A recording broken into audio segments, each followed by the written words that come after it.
के 10 बजने को है और ये वक्त है आपके फेवरेट शो मारो राजस्थान का। मैं हूं आपके साथ मनोराज सक्सेना। अगले आधे घंटे तमाम वो खबरें आपको दिखाने वाले हैं जो रखती है सरोकार। शुरुआत बड़ी खबर यानी बिग ब्रेकिंग के साथ करते हैं। राज्य बजट से पहले कांग्रेस विधायक दल की बैठक। बजट सत्र में सरकार के खिलाफ कांग्रेस मोर्चा खोलेगी। नीट परीक्षा में अनियमितताएं, महंगाई, बेरोजगारी का मुद्दा अहम रहने वाला है। जनहित योजनाओं को बंद करने, बिजली पानी की समस्या का मुद्दा भी अहम रहेगा। इन तमाम कई मुद्दों पर कांग्रेस अपने सख्त तेवर दिखा सकती है। विधायक दल की बैठक में पीसीसी चीफ डोटासरा प्रभारी रंधावा शामिल होंगे। नेता प्रतिपक्ष टीकाराम जूली भी इस बड़ी बैठक में शामिल होंगे।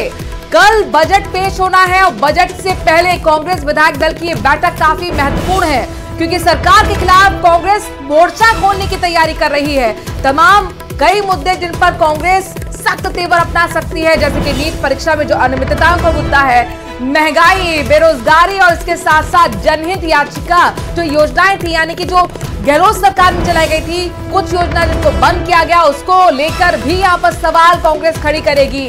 बिजली पानी का मुद्दा भी काफी अहम है। इन तमाम मुद्दों को लेकर कांग्रेस अपने सख्त तेवर दिखाते हुए सरकार को घेरने का काम करेगी।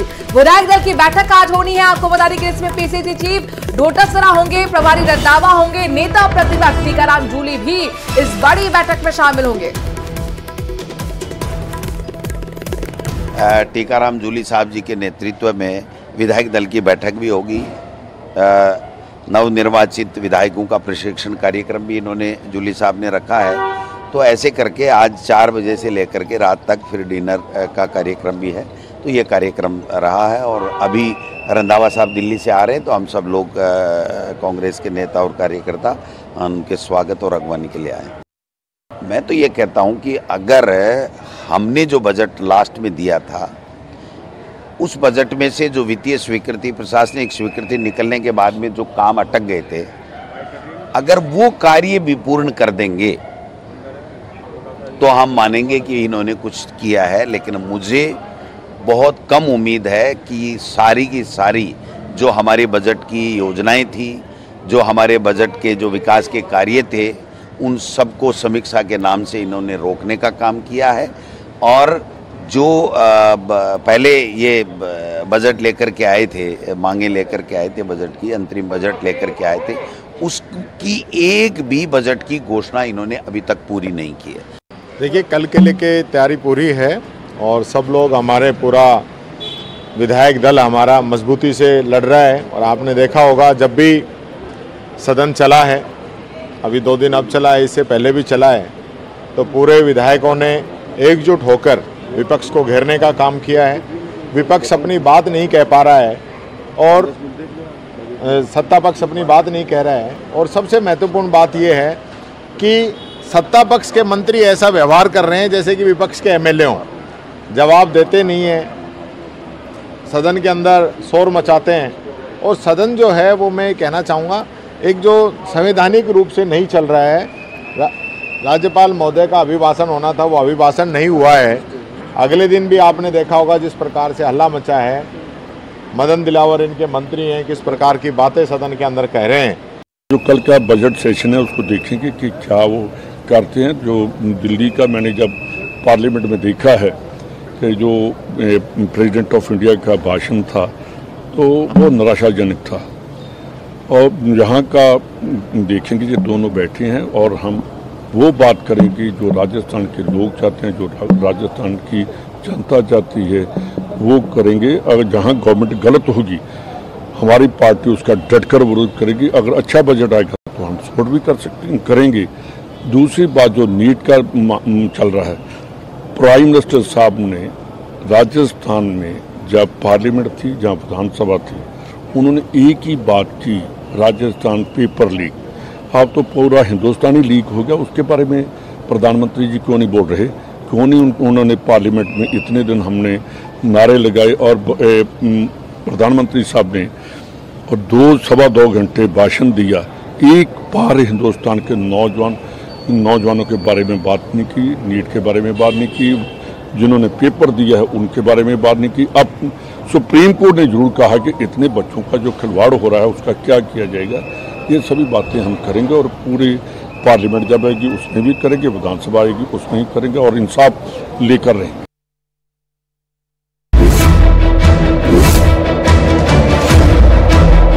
तो हम चाहते हैं कि सिलेंडर में का रेट कम हो, तो लड़कियां हैं गर्ल्स, उनके लिए स्किल डेवलपमेंट के काफी कार्यक्रम आए।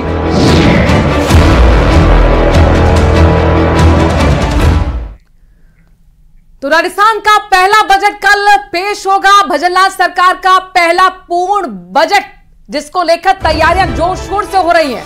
वित्त मंत्री दिया कुमारी कल बजट पेश करेंगी। राजस्थान के बजट में ज्ञान यानी कि GYAN पर फोकस होगा।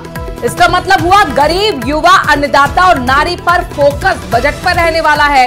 सभी वर्ग के लोगों को बजट से बहुत उम्मीदें हैं। तो क्या बजट से उम्मीदें लगाए बैठे लोगों की तमाम जो आशंकाएं हैं, जो उम्मीदें हैं, क्या वो पूरी होंगी?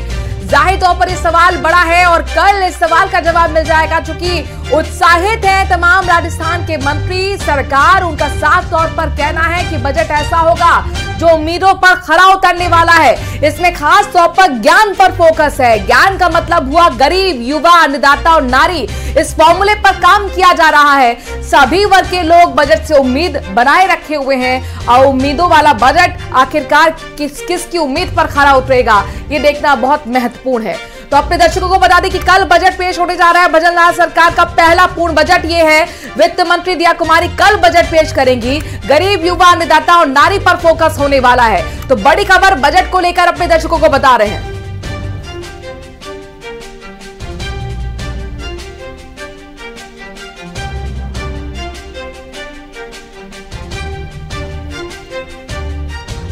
भजनलाल सरकार के पहले पूर्ण बजट से उद्योग और व्यापार जगत ने भी खासी उम्मीदें लगा रखी हैं। Federation of Rajasthan trade and industries ने उद्योग और व्यापारिक संगठनों की मांगों और समस्याओं के साथ नवाचार और नवीनीकरण जैसे मामलों को लेकर सरकार को सुझाव भी दिए हैं। क्या है इस बार उद्योग और व्यापार जगत को राज्य सरकार से उम्मीदें, इस पर हमारे संवाददाता ने बातचीत की है पदाधिकारियों से। सर, जिस तरीके से जो आगामी बजट है इसको लेकर के किस तरीके से उम्मीद उद्योग व्यापार जगत की है? व्यापार उद्योग जगत को तो बहुत सारी उम्मीदें हैं कि क्योंकि लास्ट काफ़ी टाइम से 40 की काफ़ी बातों को माना भी गया है और उसमें इम्प्लीमेंट भी हुआ। तो इस बार भी हमारे को उम्मीद है कि हमारी काफ़ी सारी बातें मानी जाएगी और हमने बहुत सारे सुझाव दिए हैं। उद्योगपति भाई हैं जो काम करने वाले हैं, जैसे VKI को लेके और ये गोडाउन्स की प्रॉब्लम चल रही है। जो होटवाड़ा इंडस्ट्री एरिया है उसमें ट्रांसफ़र नहीं होते हैं। 22 गोदाम एरिया है जो आज एकदम शहर के अंदर आ गया। तो इनमें प्रैक्टिकल अप्रोच बनानी चाहिए। ये बड़े बड़े इंडस्ट्री एरिया बाहर ले जाने चाहिए। से पहले अगर हम विकास की बात की जाए तो ज़रूरी है कि मैं युवाओं की बात पहले करूँगा, क्योंकि मैं 40 यूथ विंग का प्रेसिडेंट हूँ। युवाओं को आगे लाना चाहिए। इस भारत देश में युवाओं का देश है। 70% जनसंख्या में युवाओं का योगदान है। महिलाओं को विशेष रियायती दरों पे ज़मीनें उपलब्ध करवाई जानी चाहिए, जिससे कि वो उसमें इंडस्ट्री सेटअप कर लें और उन्हें बिना कोलैटरल के लोन्स प्रोवाइड कराए जाने चाहिए, जिससे कि ज़्यादा से ज़्यादा महिलाएं जो है वो उद्यम लगाने के लिए सोचें। जी, सबसे पहले तो मैं कहना चाहूँगी कि क्योंकि हमारा जो संगठन है 40 विमेंस विंग जो है हमारा, फेडरेशन राजस्थान ट्रेड इंडस्ट्रीज, इसमें जो महिलाओं, क्योंकि हमारा जो संगठन है वो है ही महिला उद्यमों को लेके सारा, तो हमारी सबकी सोच ये है कि जितने हम धरातल पे सबके साथ काम करके देखा है हमने, छोटे से लेके बड़े उद्योग हमारे साथ सभी लोग जुड़े हुए हैं, तो हमने ये प्रॉब्लम पाई है कि डायरेक्ट मार्केट नहीं मिल पाता है। तो ये सुझाव तो नहीं है, ये नम्र निवेदन है सरकार को हमारी तरफ से, पूरी 40 विमेन विंग की तरफ से, कि हमें 25 से 30 जगह ऐसी स्पॉट हमें दिए जाएं, अलॉट करा दिए जाएं, जहां पे हम लोग एक बूथ या कियोस्क टाइप का बनाएं। छोटा सा, बहुत बड़ा एरिया हम लोगों को नहीं चाहिए, एक छोटा सा बूथ बनाएं जिसका खर्चा भी 40 उठाएगा। देखिए, ज़मीनी तौर पे भी है और क्या कहते हैं उनको ना, जो छोटे छोटे बिजनेस हाउसेज हैं जो वुमेन एंटरप्रेन्योर्स चला रही हैं, उनको प्रमोट करने के लिए ना सरकार को एक्सपोर्ट के अंदर बढ़ावा देना चाहिए, उनको जगह उपलब्ध करवा के देनी चाहिए। और साथ साथ में जैसे छोटी लेडीज़ जो यहाँ पर बनाती हैं, अचार बनाए, पापड़ बनाए, वो बनाए, उनको एक्सपोर्ट में बढ़ावा मिलना चाहिए। क्लस्टर छोटे छोटे बना देने चाहिए अलग अलग प्रोडक्ट्स के, ताकि उनको उस चीज़ में बढ़ावा मिल सके। तो प्रदेश का बजट पेश होने वाला है। ये नई सरकार पहला पूर्ण बजट पेश करेगी, इसलिए प्रदेश की जनता को नई सरकार से काफी उम्मीदें हैं। हर वर्ग के लिए बजट में कुछ ना कुछ होता है, लेकिन वन और पर्यावरण ऐसा मुद्दा है जो सभी की जिंदगी बेहतर बनाने के लिए काफी मायने रखता है। हमारे संवाददाता अरबाज अहमद ने वन और पर्यावरण को लेकर बजट से पहले जनता की उम्मीदों को टटोला है।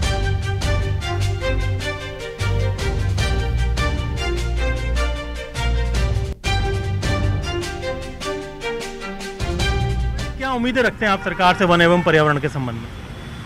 पेड़ वेड़ लगाएं ज़्यादा और बस वायु प्रदूषण गर्मी को लेकर उनको थोड़ा सा पॉलीथीन काफ़ी है, आप गृहिणी हैं, आप इसमें रोकथाम में कुछ उम्मीद करती हैं सरकार तो बैग वगैरह का वो करे कि कपड़े के बैग वगैरह चालू करे। आप क्या उम्मीद करती हैं प्लांटेशन को लेकर, हरियाली को लेकर कुछ हो या वन्य जीवों के संरक्षण को लेकर कुछ हो? प्लांटेशन का अभी ज़्यादा होना चाहिए क्योंकि इस बार गर्मी बहुत ज़्यादा थी, तो इसलिए यहाँ पे प्लांटेशन ज़्यादा लगाने चाहिए। साथ में यहाँ पे बहुत ज़्यादा पॉलीथीन का भी बहुत यूज़ हो रहा है, प्लास्टिक की वजह से काफ़ी सारे जो गाय वगैरह है, जो डॉग्स वगैरह है, तो उनको भी बहुत सारा नुकसान हो रहा है। उसके लिए तो हमें बहुत गवर्नमेंट को उसके लिए कुछ कदम उठाने चाहिए। हरियाली बढ़ाने के लिए या वन्य जीवों को बचाने के लिए कुछ होना चाहिए? जी, पेड़ पौधे लगाए जाने चाहिए और जो कचरा वगैरह इधर उधर फेंकते हैं पॉलीथीन वगैरह, उसको डस्टबिन में डालना चाहिए क्योंकि बहुत सारे जानवर वगैरह होते हैं वो खाते हैं, उनके लिए नुकसान का ही है वो सब। एनवायरनमेंट को काफ़ी नुकसान भी करता है पॉलीथीन, बहुत ज़्यादा करता है। वायु प्रदूषण को लेकर के लगता है कुछ दम घुटता है, इसके लिए कुछ होना चाहिए? हाँ, वायु प्रदूषण की कार वगैरह से इनसे ये जो धुआं निकलता है उस शरीर के लिए भी बहुत ज़्यादा खराब ही है, तरह की बीमारियाँ होती है, वो भी कम होना चाहिए थोड़ा। बजट में क्या घोषणा होनी चाहिए आम जनता के लिए, हरियाली के लिए, पर्यावरण के लिए?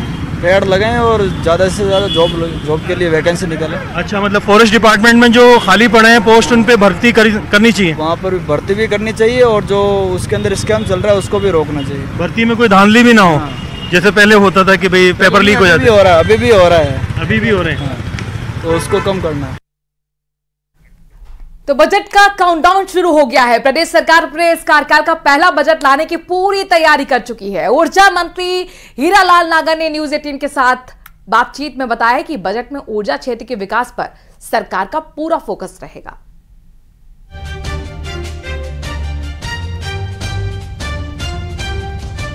ऊर्जा को लेकर के कुछ नया देखने को मिल सकता है? ऊर्जा को लेकर के आपको बहुत सारा नया देखने को मिलेगा। देखिए, पिछली सरकार ने उत्पादन के क्षेत्र में कोई काम नहीं किया।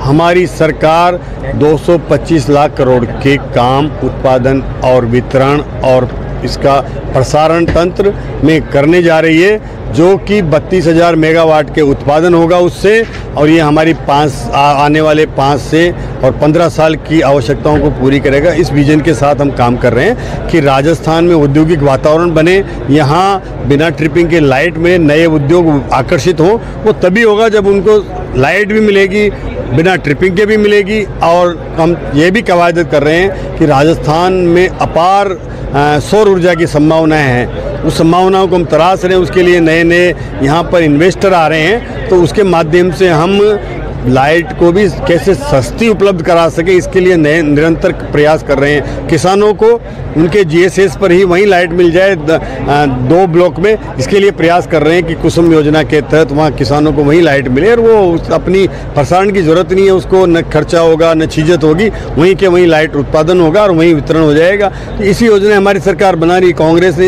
इसके ऊपर काम ही नहीं किया। उन्होंने केवल किसानों को ये समझा कि हम इनके बरसों से पुराने जो लंबित इनके कनेक्शन थे उनको जारी कर दिया गया। ये नहीं सोचा कि इनके लिए हम ट्रांसमिशन कहाँ से लाएंगे, इनके लिए वितरण कहाँ से होगा, इसके लिए उत्पादन कहाँ से होगा। ये सब चीज़ें देखनी होती है ना, तभी हम किसी योजना को लॉन्च करते हैं। इन्होंने बिना सोचे समझे किसानों से 3-3 साल से डिमांड नोटिस जमा करा लिए, उनको आज बिजली के कनेक्शन नहीं मिल पा रहे हैं। हम प्रयास कर रहे हैं उसके लिए कि हम उनके लिए आवश्यक, चाहे बिजली के तार हों, खंबे हों, इंफ्रास्ट्रक्चर हो, वो सब उपलब्ध करा रहे हैं, लेकिन टाइम लगेगा। और फेज मैनर में उन सभी किसानों को भी हम कनेक्शन देंगे जिसका वजन पिछली सरकार ने हमारे ऊपर डाला है। हिमांशु मित्तल, न्यूज 18 कोटा। खबरों में आगे बढ़ते हैं, बात उदयपुर की करते हैं, जहां पर घर के सदस्यों को बेहोश कर लूट की वारदात को अंजाम दिया गया है। घर के 4 से 5 सदस्यों को बेहोश किया गया।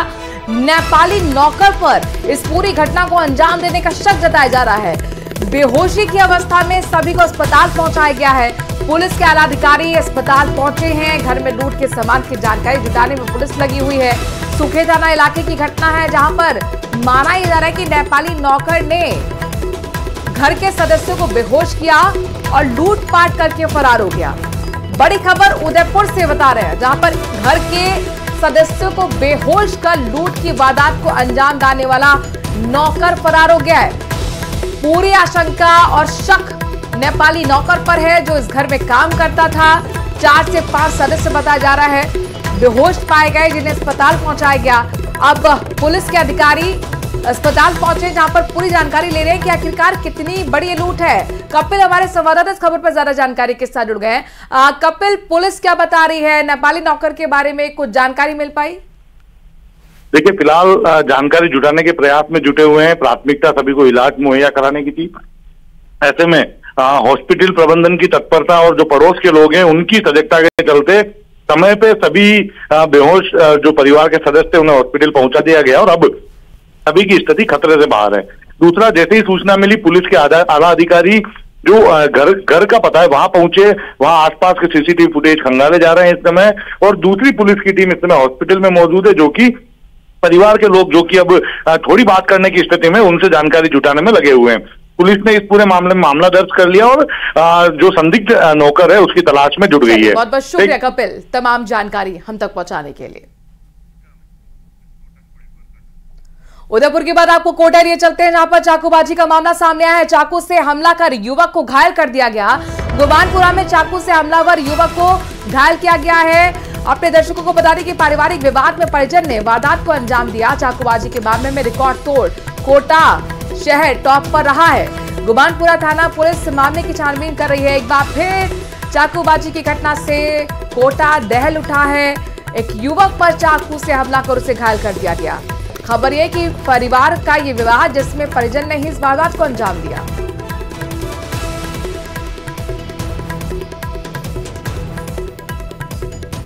इस बीच जयपुर से बड़ी खबर है। विकास प्राधिकरण मुख्यालय में बड़ी बैठक है। यूडीएच मंत्री झावर सिंह खर्रा ने इस बैठक को बुलाया है। जेडी की बैठक में आपको बता दें कि 2 बजे ऑफिस में सभी जोन उपायुक्त और इंजीनियर्स को मौजूद रहने के निर्देश दिए गए हैं। विकास कार्यों, पट्टा लीज सहित कई कामों की इसमें समीक्षा की जाएगी। जोन वार सभी मुद्दों और विकास कार्यों को लेकर रिपोर्ट लेंगे। जेडीए में महत्वपूर्ण मुद्दे जैसे कि लैंड को लेकर भी रिपोर्ट यहां पर मांगी गई है मंत्री की तरफ से। रोशन हमारे संवाददाता इस खबर पर ज्यादा जानकारी के साथ जुड़ गए। रोशन, ये जो जेडीए ऑफिस में दोपहर 2 बजे बैठक होनी है, कितनी अहम बैठक? देखिए, जयपुर विकास प्राधिकरण के जो कार्यों को लेकर आज यूडीएच मंत्री झावर सिंह खर्रा रिव्यू बैठक लेंगे। बैठक के अंदर जोनवार जो काम है उनकी समीक्षा करेंगे, जिसके अंदर पट्टा लीज डीड संबंधी जो कार्य है, विकास कार्य हैं, शहर के एलिवेटेड रोड है। और ये बैठक इस वजह से भी अहम मानी जा रही है जो आगामी बजट में किस तरीके से जो राजधानी जयपुर के डेवलपमेंट को लेकर जो प्रोजेक्ट है, जो विकास कार्य है, उनको लेकर बजट सुनिश्चित होना है। तो ऐसे में ये जो बैठक है अपने आप में अहम है। मैं बताना चाहूंगा कि पूर्व में यूडीएच मंत्री झावर सिंह खर्रा ने जो लैंड जो घोटाला है उसको लेकर भी जांच के आदेश दिए थे। तो ऐसे में यूडीएच मंत्री ने उसकी तथ्यात्मक रिपोर्ट मांगी थी। उसके बाद में कई जो फाइलें हैं वो जेडीए से गायब होने लगी थी। तो ऐसे में आज उसके ऊपर भी जो चर्चा होना जो तय है। तो ऐसे में ये जो बैठक है कई मायनों में अपने आप में अहम रहने वाली है। शुक्रिया रोशन, तमाम जानकारी हम तक पहुंचाने के लिए। 2 बजे यह अहम बैठक जिसमें लैंड घोटाला सामने आया था, उसको लेकर फैक्ट्स रिपोर्ट मांगी गई है यूडीएच मंत्री झावर सिंह खर्रा की तरफ से। महत्वपूर्ण होगा देखना रिपोर्ट में क्या कुछ खुलासे होते हैं, उसके आधार पर किस तरीके से सरकार एक्शन लेती है। खबर जोधपुर से, जहां पर सड़क पर बाइक आग लगने की बात को लेकर जमकर बवाल हो गया। घटना का सीसीटीवी सामने आया है। दरअसल ये पूरा जो बवाल था वो आगे बाइक को लेने को लेकर हुआ है। खबर ये है, सड़क पर बाइक आगे लेने की बात को लेकर बहस हुई। बुलेट पर सवार युवक इतने नाराज हो गए कि उन्होंने 12वीं के छात्र को सबक सिखाने के लिए उसके पीछे पड़ गए। पहले तो छात्र के साथ मारपीट की और इसके बाद उसको गाड़ी में डालकर आगे लेकर गए। पीड़ित युवक ने आरोप लगाया है कि गाड़ी में उसे पिस्टल दिखाकर डराया गया, धमकाया गया और बाद में मिलिट्री हॉस्पिटल के बाहर उतारकर भाग गए। पीड़ित युवक ने उदय मंदिर थाने में जाकर केस दर्ज कराया है।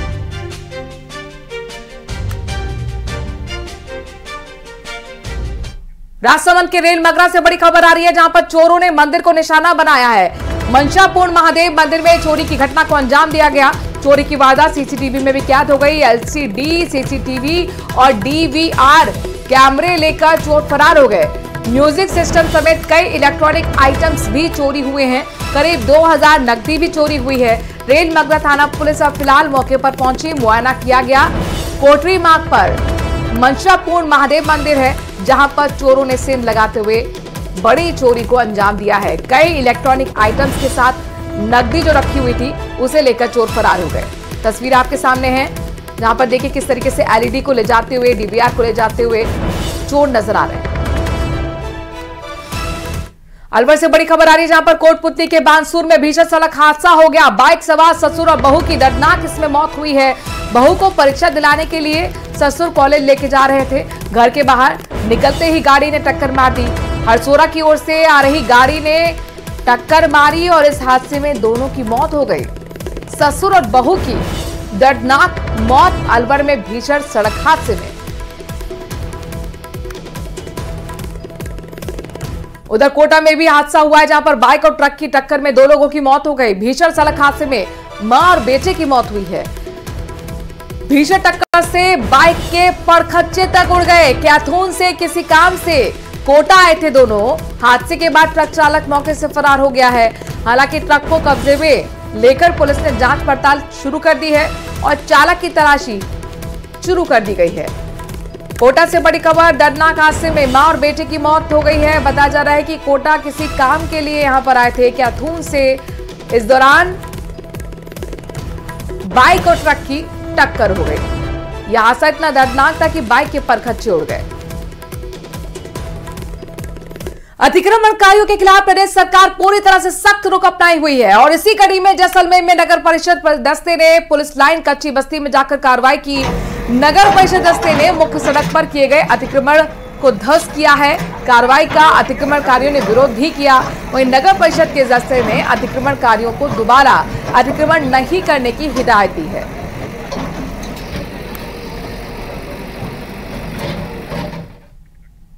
श्रीगंगानगर के पदमपुर उपखंड क्षेत्र के किसानों ने देर रात भूख हड़ताल और धरना खत्म कर दिया है। दरअसल किसान राम रख की जमीन की ऑनलाइन नीलामी के विरोध में पिछले कई दिनों से अनशन पर बैठे हुए थे। देर रात स्थानीय प्रशासन और किसान संगठनों के बीच समझौता वार्ता सफल होने के बाद किसानों ने अपना धरना खत्म कर दिया। प्रशासन ने किसान राम रख की ऑनलाइन नीलामी हुई जमीन को किसान राम रख को वापस देने की स्वीकृति देते हुए बैंक प्रबंधन को जरूरी निर्देश भी दिए हैं। जैसा कि सर्वविदित है, ये कई दिनों से किसान आंदोलन कर रहे थे। एक गरीब किसान की जमीन जो नीलाम हो गई, उस जमीन को क्या वापस दिलाना था।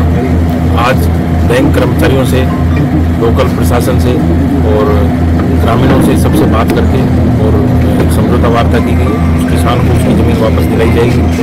बैंक के जो वरिष्ठ अधिकारी, जो उच्च स्तरीय अधिकारियों से बात की और एक रास्ता निकाला जाए कि जो गरीब किसान है उसको ज़मीन से वंचित ना होना पड़े। समझौता ये हुआ है कि वो पैसे जमा करा देगा।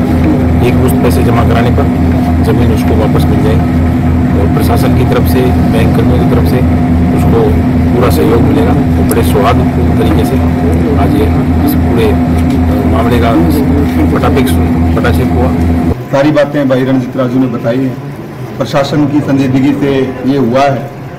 अभी भी बैंक ने कोताही बरती थी, हमारा तो ये निवेदन रहेगा कि बैंक ने जो कोताही बरती थी वो नहीं बरते। बैंक के आला अधिकारियों से जो बात हुई है, हमने प्रशासन के आश्वासन पे उनकी बात को स्वीकार किया है। राम रख को उसकी जमीन मिलनी चाहिए। पूरे का जिले का जो प्रशासन है वो इस बात के लिए लगा हुआ है कि उसको उसका जो है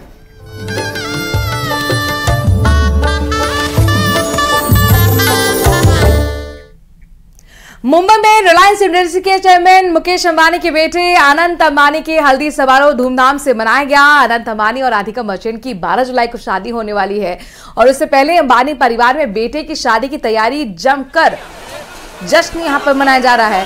अनंत अंबानी की हल्दी सेरेमनी में मुकेश अंबानी अपने बड़े बेटे आकांक्ष अंबानी के साथ पहुंचे। हल्दी समारोह में शामिल होने वाले मेहमानों में गायक उदित नारायण, पिरामल समूह के चेयरमैन अजय पिरामल भी शामिल हुए।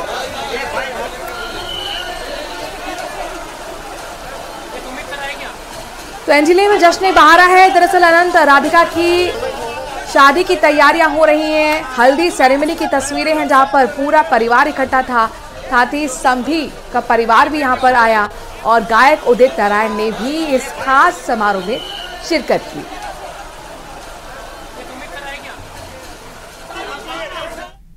हमारे लिए वक्त हो गया एक छोटे से ब्रेक का। मारो राजस्थान में खबरों का सिलसिला जारी है।